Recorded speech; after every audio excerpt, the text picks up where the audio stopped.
Florida, Le Cholo Trucker, M.A.S. movies and shows. And here we got the documentary Trainwreck Poop Cruise. Poop Cruise came out in 2025. Let's get to the description. The Poop Cruise refers to a 2013 incident on the Carnival Triumph cruise ship where a fire in the engine room left the ship stranded at sea with limited power and sanitation for several days. Okay, you can only find this documentary on Netflix because it is a Netflix documentary. All right. Um, I remember this. All right, back in 2013, I remember when this happened. This one goes into detail about it. It's following it. It has a couple people that were there for vacation on the cruise, and then it also has some people that worked on the cruise as well. And I thought their detail was a little bit better, man. You had the guy who works in the kitchen, the cook. You had the lady that I don't know what she did on there, and then you had some other Russian chick who just liked to have sex with people on the cruises. And then you had a couple of people that were on there for vacation. So I've been on a cruise before. I have. And as fun as it is, I'm gonna tell you guys, man, it's always kind of on the back of my mind, not because of this incident, but it's always kind of on the back of my mind. Like, man, what if something goes wrong out here? You know what I mean? Like, it's a lot of drinking. Man, there's a lot of alcohol flowing. And, I definitely partaked in it and partied and everything, but it was on my mind, man. Like, man, what if, you're pretty far, man, out there. It's like, man, what if something goes bad? You know what I mean? It's like, good gosh, man, am I in my right mind? But anyway, um, yeah, look, there was a fire in the engine room, like the description said, right? And it seemed like everything was gonna be okay. It happened super early in the morning, and then the power just shuts off. And when they look at it, they see that the fire had burned through all the power lines, and there is no way to generate power anymore. So all the lights are off, everything. There's no power. You're just floating at sea now, right? And with that, um, you can't use the toilets. From what I guess from what they said there in the documentary is that the toilets do use electricity. So it's like, oh, okay. Um, so they came up with this master plan to, hey, listen, we're gonna go ahead and we're gonna slip these biohazard red bags under your door. And if you need to go number two, that's where you go. You take a crap right there. If you need to take a piss, just take a piss in the shower, right? Um, Now the drain's not working, so eventually the shower's gonna fill up.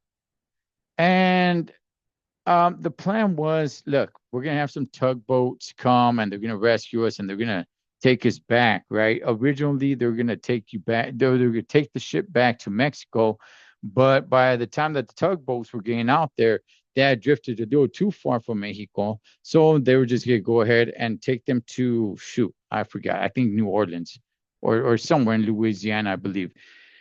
So as the tugboats are taking them, it kind of tips the boat, the cruise ship one way, right? It's not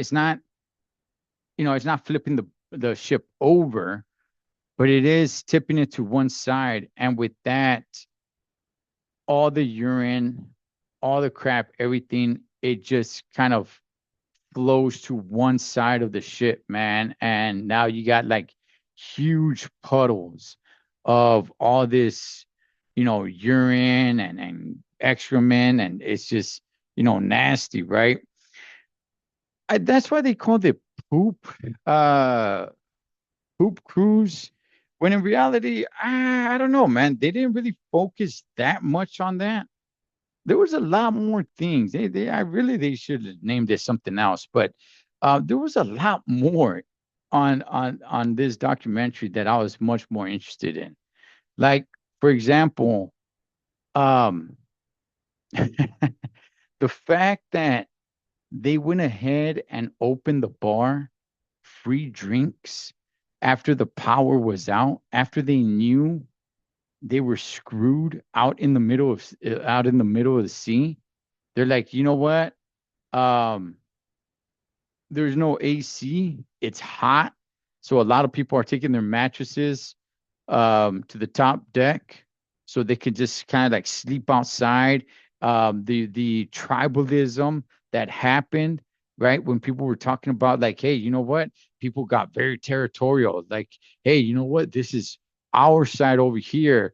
You know, me, my friends, my buddies that I made here on the cruise ship, you guys stay over there. This is ours right here. This is our long chairs. You know what I mean? You guys stay over there. It was very, very interesting. You know, it almost became like Lord of the Flies on a cruise ship. That at least that's what they were making it seem, right? Very territorial. Like, hey, you stay over there on your side, Holmes. You know, you don't come over here. This is our side. This is our long chairs right here. This side of the ship, this is ours. This is our little piece right here. And if you come over here, we're gonna have some issues, right? The fact that the crew thought it was a good idea. Not all the crew, but some of the crew thought it was a good idea. Like, hey, you know what? Since we're screwed out here and we're just waiting, let's go ahead. Let's open the bar and free drinks, right? Like, I don't know who would have thought that that was a good idea. Okay. Like, but apparently that's what happened. Fights broke out. It was just complete mayhem in there or on there. And I'm like, good gosh, who thought this was a good idea when you're stranded at sea with I forgot how many people they say. I think it was like close to like 4,000 people on the ship or something of that sort. And it's like, let's open up the bar and free drinks as much as you can handle. Okay, the toilets aren't working. Everybody needs to, take a leak when you're drinking. Yeah, there was many people that were just pissing over the side of the ship. That's fine. But like, it's just not a good idea. Not a good idea. So they ended up shutting down the bar, but that was after so many things already were happening. Look, it was an interesting insight look at what was going on the ship. I will say this. I will say this. Watching this documentary, I was expecting I was expecting something worse. And I understand, some people don't paint a good picture, and maybe that's what was happening here. I don't know. Some people seem like they're exaggerating on something. Like you had these three or four girls. I think there were three girls, right? And some of the stuff that they were saying, I was like, oh, come on. And for example, for example, they said, they said, you know, something along the line, but something along the line of this, there's just nothing you can do. We're stranded out at sea by ourselves. Like, what? By yourselves? There's over 4,000 people on that ship. What do you mean you're stranded out at sea by yourselves? Like, I don't know, man. Like, they were just trying to make it sound worse than it was. And at the same time, when the bar opened up, knowing that they're screwed, those same three ladies were like, okay, cool. You know what? Hey, we are on vacation. Let's have some fun. Cool. Free drinks. It's like, okay, wait a second. Hold on. I thought you were scared because you were stranded at sea by yourselves, even though there's like 4,000 other people stranded there with you. So what the heck are you talking about? But nonetheless, look, yeah, there was a disgusting part to it. Um, but really, I don't know, man. It didn't really seem all that bad. When I really watched it, I came out of it thinking like, okay, you know what? It was a huge inconvenience.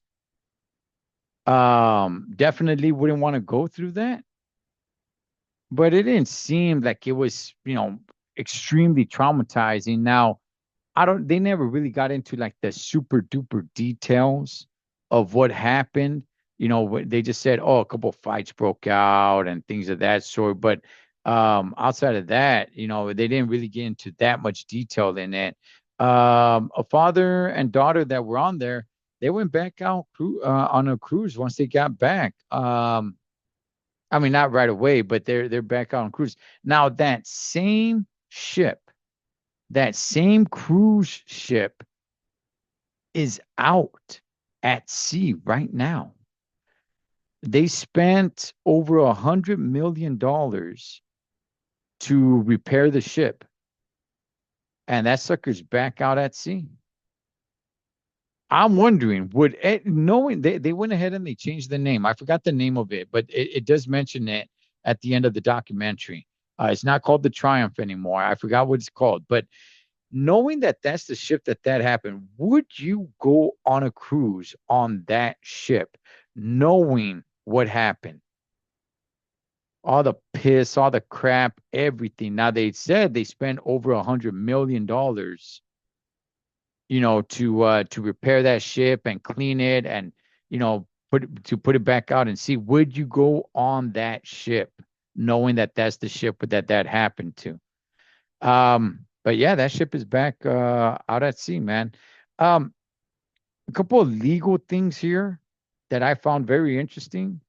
The lawyer got involved and pointed out that he tried to sue the cruise line. However, that the ticket said you can't, that the cruise line does not, something along the line. I don't remember it verbatim, but basically the ticket somewhere in fine print, the ticket excuses themselves from serving you food or any clean sanitation or anything. Like, it excuses itself from anything and everything. And that's probably one of the things that this documentary put out there, because I don't think people know that.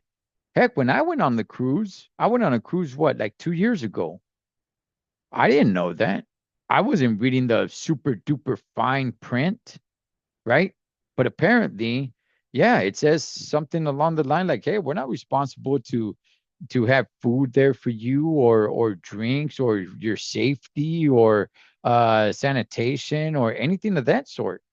And that was crazy. So legally, they weren't able to do anything. But what it did do is that since it put that in the spotlight, Carnival had to go back and change that because they were not getting any customers anymore. So they went back and changed that. And hopefully that goes for all cruise lines, because that is crazy to put that on your ticket. It's just, as long as you put in like super duper fine print where you need a magnifying glass to see it, nobody really cares and nobody pays attention. They just think that, okay, well, I paid so much money for it. Yeah, of course you got to feed me or food has to be involved. But yeah, you might want to check your ticket. You might want to check your ticket. So there was no case there. Crazy. But hey, man, nonetheless, look, I enjoyed this documentary and I do recommend it. That is Trainwreck Poop Cruise on Netflix.